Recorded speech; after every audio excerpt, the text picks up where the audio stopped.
Alors bonjour, bonsoir. On va voir ensemble un petit exercice qui peut s'avérer extrêmement simple lorsqu'il vous est donné en étant déjà modélisé. Donc typiquement, si tout était déjà donné, donc le schéma, tout ce qu'il faut, eh bien on aurait ici un exercice de niveau, on va dire fin de collège, peut-être 3e, 4e. On va voir pourquoi, parce que les outils mathématiques utilisés sont vus à ce moment-là. Mais comme souvent en physique, finalement, l'étape la plus difficile, c'est le début, c'est l'appropriation, c'est l'analyse du problème, comment modéliser une situation réelle, avec, du coup, tout l'ensemble des postulats d'une théorie, donc ici l'optique géométrique. Alors la question qui est posée ici, elle est posée de manière un peu brute, et donc elle n'est pas très précise, mais c'est fait un petit peu exprès. Alors avant de faire la vidéo, j'ai demandé à quelques connaissances non scientifiques ce qu'ils en pensaient.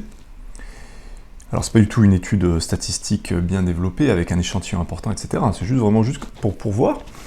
Et du coup, la réponse a toujours été la même, l'horizon est à l'infini. Alors pourquoi ?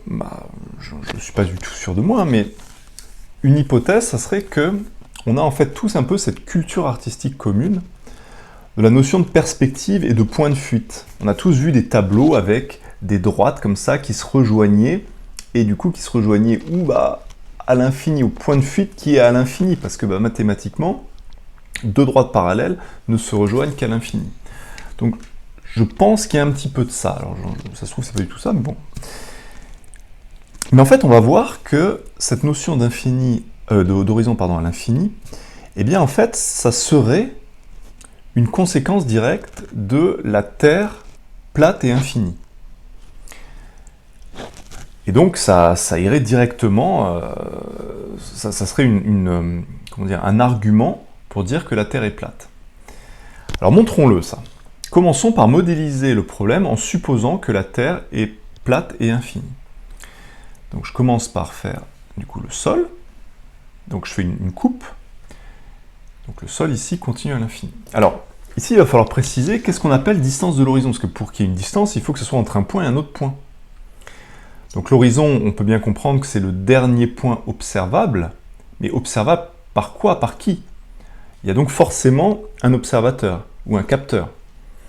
Donc ça c'est quelque chose qui est très général en optique géométrique. Il faut vraiment avoir conscience que votre schéma qui résume la situation et qui permet de la modéliser ensuite et puis écrire des équations, etc. Il doit faire apparaître là où les points sources, qui vont donc émettre ensuite les rayons lumineux, ils vont en émettre une infinité de rayons lumineux. Et parmi cette infinité, il faudra trouver et s'intéresser aux quelques rayons lumineux qui ont un véritable intérêt dans le problème. Et puis, encore une fois, sans observateur, eh bien, le phénomène n'existe pas. Donc, si c'est possible, il faut que vous placiez également sur votre schéma l'observateur, parce que c'est ça qui va vous donner un peu un indice sur quels sont les rayons intéressants. Donc ici, pour que je fasse un schéma qui soit utile pour répondre à la question, donc je vais placer déjà un observateur. Hop. Qui a une certaine taille.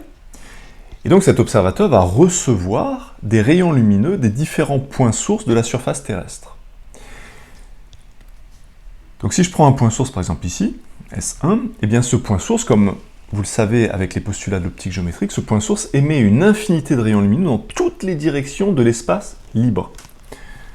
Donc ici, ça émet par là, par là, par là, par là, par là, etc. Et puis parmi cette infinité de rayons lumineux, eh bien il y en a un qui va aller dans l'œil de l'observateur, c'est donc le rayon d'intérêt.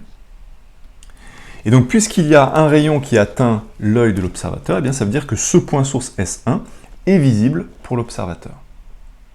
Donc on peut se poser la question, quelle est la limite des points visibles pour l'observateur ? Et en fait, on se rend assez facilement compte que même pour des points qui sont très loin, vu qu'ils émettent chacun une infinité de rayons lumineux dans toutes les directions libres, eh bien il y aura à chaque fois au moins un rayon qui atteindra l'observateur. Et donc autrement dit, ce point S2 est autant visible que le point S1, si on imagine que l'air est parfaitement transparent et qu'on est capable de zoomer. Et donc ça va continuer jusqu'à l'infini. En fait, tous les points sur la surface, si la surface était plane, tous les points émettraient au moins un rayon qui arriverait dans l'œil de l'observateur, et plus le point est loin, plus ça serait un rayon qui serait rasant par rapport à la surface terrestre. Donc autrement dit, si la Terre était plate et infinie, eh bien on aurait un horizon à l'infini. Donc ça serait entre guillemets cohérent avec l'idée qu'on peut se faire sans réfléchir plus loin. Or, évidemment, on sait que la Terre est sphérique. Et donc on va voir tout de suite quel impact ça a sur la distance de l'horizon. Donc je vais faire un schéma qui n'est pas du tout à l'échelle, parce que sinon on ne pourrait pas représenter en même temps un observateur et la Terre. Donc je fais un observateur, ici, avec les yeux qui sont à une certaine altitude, que je vais appeler H.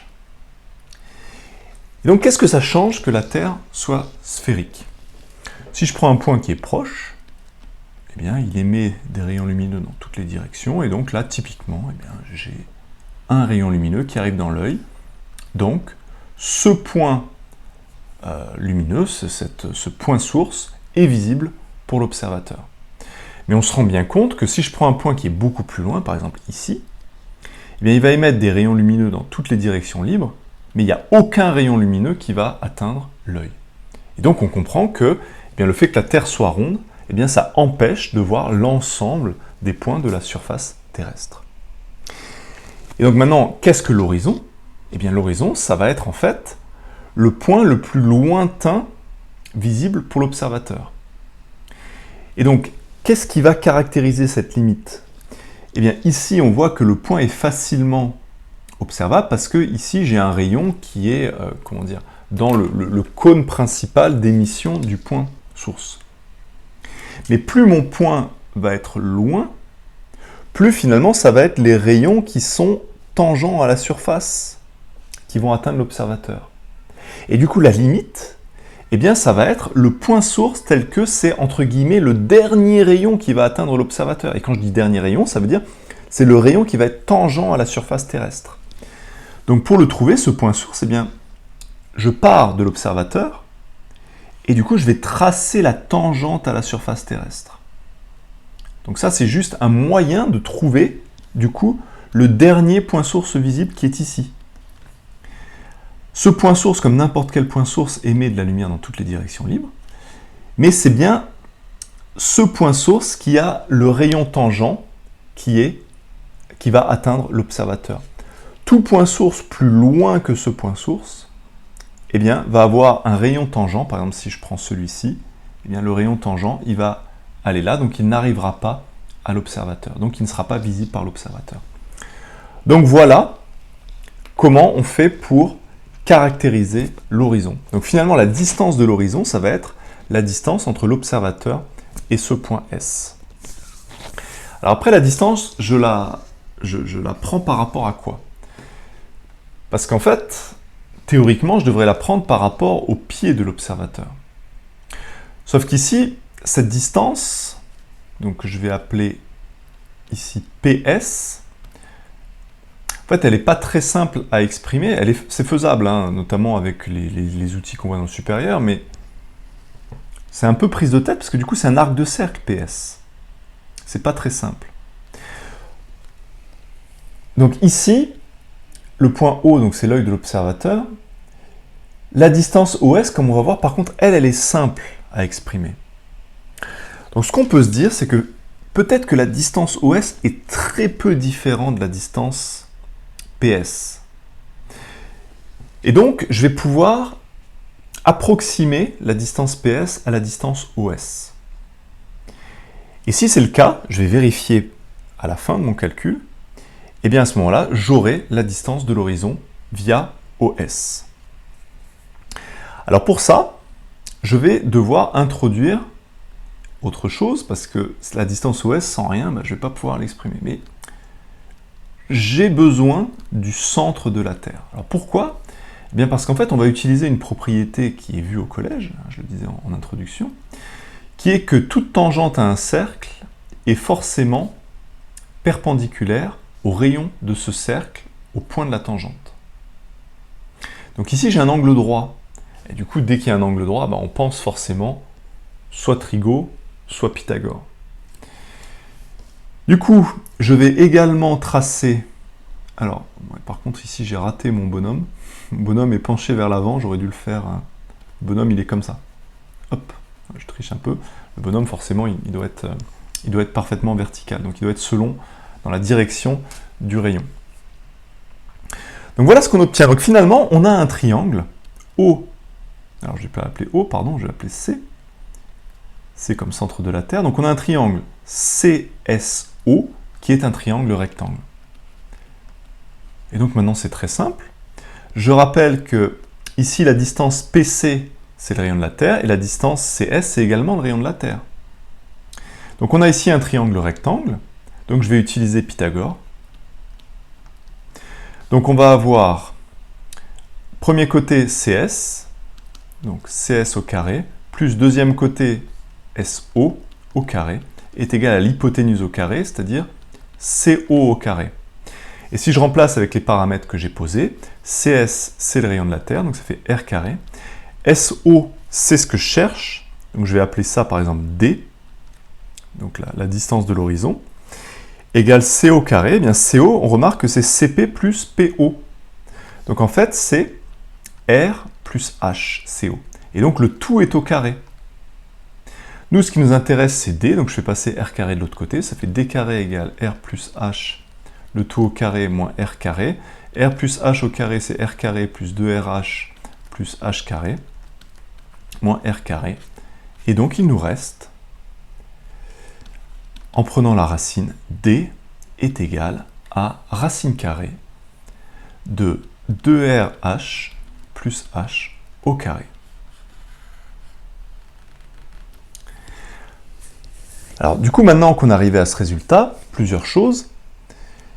Il va falloir donc vérifier que cette distance OS est très petite par rapport au périmètre de la Terre. Pourquoi? Parce que j'ai fait l'hypothèse que la distance de l'horizon c'était OS et non pas l'arc PS. Mais avant ça, je peux déjà remarquer autre chose, parce que souvent en physique, on aime négliger des termes très petits devant d'autres pour se simplifier au maximum les choses. H, c'est la taille du bonhomme. C'est la distance entre les pieds et l'œil. Donc pour quelqu'un comme moi, c'est 1m80, on va dire c'est entre 1m50 et 2 mètres, on va dire. Donc c'est de l'ordre du mètre. R, c'est 6400 km. Donc vous avez H de l'ordre du mètre et vous avez R de l'ordre du millier de kilomètres. Donc ça veut dire que si je mets H en facteur, vous avez 2R plus H. Donc vous avez en gros 13 000 et quelques kilomètres, et là vous avez quelques mètres. Donc très clairement, H est totalement négligeable devant 2R. Et donc ça nous permet d'avoir une version un petit peu simplifiée, c'est racine de 2RH. Si on fait ce calcul-là, avec une personne qui a les yeux à 1m80, et si on prend le rayon de la Terre, alors je le dis de souvenir, parce que je ne vais pas refaire le calcul là, on a une distance D qui vaut à peu près, pour la Terre, donc 4 km et quelques. Donc on va dire 5 km. Donc je ne sais pas vous, mais moi la première fois que j'ai fait le calcul, ça m'a vraiment étonné. Je ne m'attendais pas à ce que l'horizon soit si près. Et donc cette application numérique nous permet de vérifier l'hypothèse qu'on a faite, parce que très clairement 5 km par rapport à un périmètre qui fait 2π fois 6400, c'est rien du tout. Donc très clairement, on est dans une situation où OS est quasiment identique à PS, à quelques, je sais pas, centièmes ou millièmes de pourcent. C'est vraiment, il n'y a vraiment aucun souci de faire cette hypothèse. Voilà, donc pour finir, donc l'horizon est très proche, et si on est capable de voir une preuve que l'horizon est très proche, eh bien finalement, on est en train de voir une preuve que la Terre est ronde. Alors, c'est pas si simple que ça, parce que très souvent, on a des phénomènes qui sont liés à l'inhomogénéité de l'air, et comme vous le verrez en cours, on a des espèces de mirages, et puis parfois l'air en plus est rempli d'humidité, et du coup l'air n'est pas totalement transparent, on a des déformations, etc. Donc c'est pas si simple d'observer l'horizon, c'est pas tous les jours. Mais si on est capable de l'observer, donc par exemple sur cette photo, eh bien effectivement on se rend compte que l'horizon n'est pas si loin que ça. Donc là sur cette photo, je ne sais pas si vous reconnaissez, mais je pense que c'est une centrale nucléaire ou une autre centrale. Et donc on voit les tours de refroidissement, enfin, ou alors c'est des silos, enfin bref. Bref. Et donc on voit très clairement qu'on ne voit pas le bas des silos. Donc là on est dans une situation où en fait le lieu des silos, eh bien, il est au-delà de l'horizon, donc il est quelque part, mettons par là. Donc on ne voit pas les pieds, mais par contre, on voit le haut. Donc ce qui est la preuve que cet objet est au-delà de ce que nous on a appelé, dans notre exercice, l'horizon. Et donc ici on a la preuve, bien qu'on ne voit pas la rotondité, c'est-à-dire que, et j'ai vu sur internet avant la vidéo à nouveau aussi des choses où les platistes disent « Oui mais non, on voit bien que c'est plat l'eau ». Oui mais si la Terre était plate, encore une fois, on verrait les silos en entier. Donc voilà une preuve indirecte de la rotondité de la Terre.